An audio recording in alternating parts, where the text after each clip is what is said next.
ఆర్మూర్ ప్రాంతంలోని యానంగుట్ట పరిధిలో పశువులు గేదెలు మేతకు వచ్చినాయి. నిన్న సాయంత్రం దాదాపు 3:30-4 గంటల సమయంలో ఇద్దరు రైతుల బర్రెలు ఇక్కడ గాలుపుకు సర్వీస్ వైర్ తెగిపోయి వాటర్లో పడడం వల్ల అక్కడ వాటర్ తాగడానికి వచ్చి 2 గేదెలు చనిపోయినాయి. దాదాపు 2 లక్షల రూపాయల దాకా ఉంటాయి అది 2 గేదెల.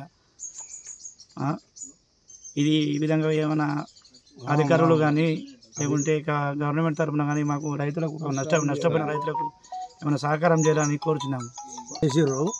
సార్ ఎట్లాంటి సహకారం చేయాలని మేము కోరుతున్నాము. దాదాపు 2 లక్షల బళ్ళు ఉంటాయి. ఎట్లా చాలా బాధితులు బాగా దయచేసి ఖచ్చితంగా ఖాయంగా మనం చేస్తున్నాం. ఇది చేయాలని ఎమ్మెల్యే సబ్సుగా చెప్తున్నాము, అందరికి చెప్తున్నాము, ఎంఆర్ఓకి సుగా చెప్తున్నాము, జిల్లా కలెక్టర్ గారికి సుగా సహకరించాలని మేము కోరుతున్నాము.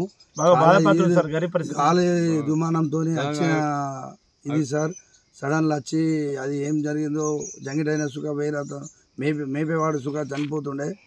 వెంటనే ఫోన్ చేయగానే వెంటనే అందుబాటులో ఉండి అధికారులకు ఫోన్ చేయగానే వచ్చి అక్కడ సబ్ స్టేషన్లో బంద్ చేశారు.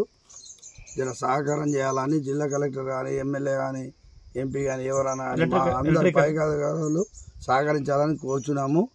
వీళ్ళు వచ్చి పంచనామా సుఖ చేశారు సార్.